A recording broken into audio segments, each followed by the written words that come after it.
Berbakti kepada orang tua itu tidak kenal waktu. Walaupun orang tua sudah meninggal, masih ada kesempatan. Bagaimana caranya? Keberkahan beserta ketaatan. Yang taat pasti berkah hidupnya. Kemudian berbakti kepada orang tua ketika sudah meninggal. Bagaimana? Saya dulu semasa hidup orang tua nggak bisa berbakti, sekarang udah meninggal. Ingat, berbakti kepada orang tua itu tidak kenal waktu. Walaupun orang tua sudah meninggal, masih ada kesempatan. Bagaimana caranya? Ya mendoakan orang tua.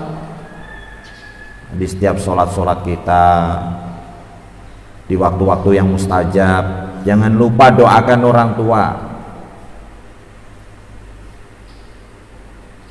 Kadang-kadang kita mau mendoakan orang tua aja harus nyuruh orang.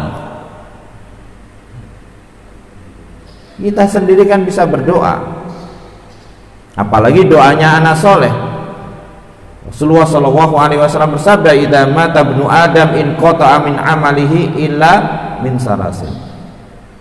Idza mata ibnu Adam, kalau seorang manusia itu meninggal, in qata'a amaluhu, amalnya terputus kecuali 3. Sodakoh jariyah, sedekah jariyah, ilmin yuntafa'u bi, ilmu yang bermanfaat, awaladin solihin yad'ulah, atau anak soleh yang mendoakan. Di sini Nabi Shallallahu Alaihi Wasallam mengatakan atau anak soleh yang mendoakan. Artinya apa? Kalau di sana ada yang lebih lagi bermanfaat untuk orang tua, pasti dijelaskan. Ternyata yang dijelaskan anak soleh yang mendoakan. Berarti ini menunjukkan kalau doanya anak soleh itu yang paling manjur untuk orang tua. Jadi nggak perlu juga nyuruh orang-orang lain mendoakan. Ya boleh, cuman lebih bagusnya anaknya sendiri yang soleh. Nah itu, jadi doa untuk orang tua dari anaknya sendiri itu sangat-sangat mustahil. Makanya di dalam hadis Nabi Shallallahu Alaihi Wasallam bersabda, "Inna rojula la turfa'u darajatuhu fil jannah." Sungguh seseorang benar-benar diangkat derajatnya di dalam surga. Fayaqul, dari mana saya dapat ini semua? Dikatakan bistighfar kita. Itu doa yang paling penting.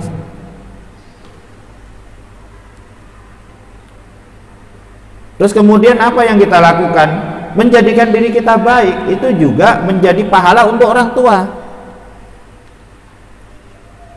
Ya. Kalau dulu kita nggak pernah sholat, nggak pernah ini, sekarang kita menjadi lebih baik, lebih baik, lebih baik. Itu juga ada pahalanya untuk orang tua. Kenapa?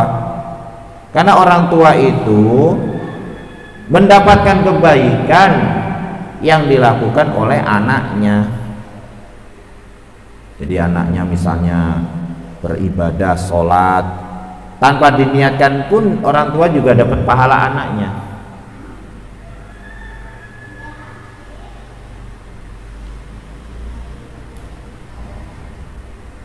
Loh kenapa? Karena anak itu adalah hasil jerih payah orang tuanya. Tapi ada juga sebagian ulama yang mengatakan orang tua akan dapat pahala dari kebaikan anaknya kalau dulu dia semasa hidup memberitahukan, mengajarkan. Paham? Jadi kalau orang tuanya dulu memang yang ngajari anaknya menjadi baik, setiap anaknya berbuat baik, dia dapat pahala. Tapi kalau maknanya seperti itu, apa bedanya dengan yang lain?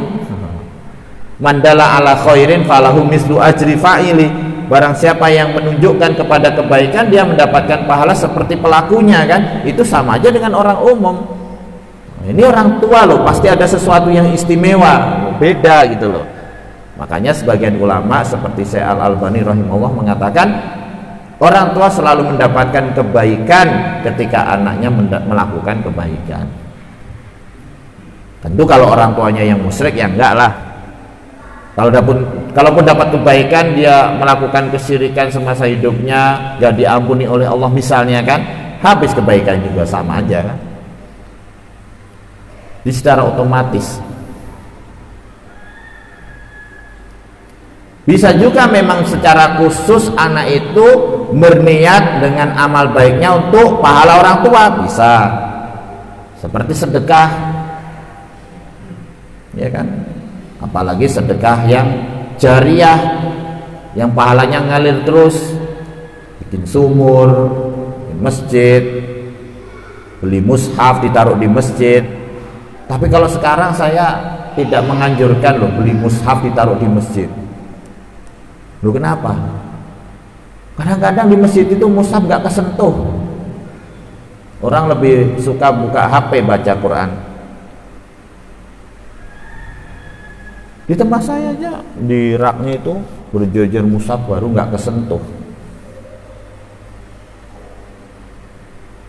Nggak tahu, mungkin orang males ya kalau Jumatan itu ngambil ke depan. Ya udah pakai HP aja. Oh, berarti wakafnya HP dong. Wah, ntar merusak lagi.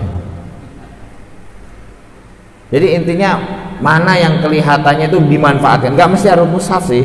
Yang namanya sedekah jariyah wakaf itu nggak mesti harus mushaf. Kita beli baju misalnya, kasih ke fakir miskin dipakai terus, itu pahala. Nggak mesti harus mushaf. Nah, kalau mushaf memang dulu kan memang susah, jarang kan, wajar lah. Orang nggak ada pabrik bikin mushaf, dia nulis sendiri, itu yang pahalanya besar. Atau bikin sumur, bikin masjid, itu selagi dimanfaatkan pahalanya ngalir kalau diniatkan untuk orang tua. Dan yang lain adalah walaupun orang tua meninggal, kita kalau ada kesempatan tetap pulang kampung. Kan di sana masih ada saudara-saudara orang tua, masih ada sahabat orang tua. Itu kan termasuk birrul walidain.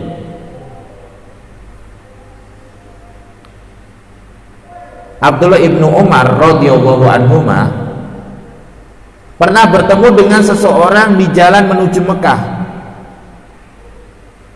Kenal, terus disalamin lah. Habis itu orang ini goncengin di atas keledai. Setelah itu dikasih sorban, nih. Wah, cuman sorban. Ingat, pakaian itu dulu mahal loh. Pakaian itu dulu mahal. Udah gitu dikasih tunggangan keledai di padang pasir, itu sangat bernilai sekali itu. Panas kan? Maka berkata Ibnu Dinar rahimahullah, aslahakallah, mudah-mudahan Allah memperbaikimu hai Ibnu Umar. Innahumul a'rab wa innahum yardawna bil yasir. Tadi yang ditolong itu kan cuma orang Arab Badui, orang gunung. Mereka itu kalau dikasih sedikit aja udah seneng, ngapain harus dikasih tunggangan, dikasih sorban. Maka apa yang dikatakan Ibnu Umar, inna abahada, sesungguhnya ayahnya orang ini dulu sahabatnya Umar bin Khattab. Bukan orang ini sahabatnya Umar bin Khattab, tapi ayahnya dia.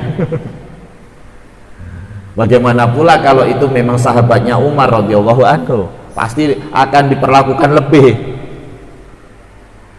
Sesungguhnya ayahnya orang ini dulu sahabatnya Umar ibnul Khattab, dan aku mendengar Rasul sallallahu alaihi wasallam bersabda, inna min abarril bir, sesungguhnya berbakti yang paling baik, ya, sesungguhnya termasuk berbakti yang paling baik, silatur rajul, ketika seseorang itu menyambung ahla wuddi abi, keluarga sahabat orang tuanya, ba'da'an yuwalliya, setelah orang tuanya meninggal. Bukan hanya menyambung dengan sahabatnya, keluarganya juga. Kalau menyambung hubungan dengan sahabatnya orang tua, ya wajar, masih kenal kan. Tapi ini enggak, keluarganya juga, keluarga sahabatnya orang tua. Bagaimana pula kalau kerabatnya sendiri, bagaimana pula kalau keluarga orang tua sendiri. Makanya kadang-kadang kita gini, antum nggak mudik, udah nggak ada orang tua, kan di sana masih ada kerabat, masih ada saudara orang tua. Niatkanlah pulang kampung untuk menyambung silaturahim, niat untuk berbakti kepada orang tua itu bermanfaat. Kalaupun nggak ada kerabatnya lagi, datang ke sahabat-sahabat orang tua dulu, datang kasih hadiah 100.000 kalau dikasih ke orang kampung, Masya Allah, dibandingkan 1 juta dikasih orang kota, nilainya itu sangat besar. Wah, didoakan terus. Kalau ada rezeki pulang kampung, sambung dengan sahabat orang tua. Bukan hanya sahabat di sini, keluarganya sahabatnya orang tua termasuk.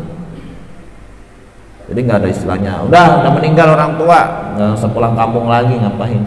Ngabisin duit. Lah orang kalau silaturahim kan diganti oleh Allah. Yakin aja, rezeki itu ada aja. Jadi masih bisa kita berbakti kepada orang tua ketika orang tua kita meninggal. Yang pertama tentu anak soleh yang mendoakan, waladin solihin yada'ullah. Yang kedua kita bisa bersedekah untuk orang tua, apalagi sedekah jariyah. Yang ketiga kita bisa menyambung silaturahim dengan sahabat orang tua dulu atau dengan keluarga sahabat daripada orang tua. Baik, mungkin itu saja.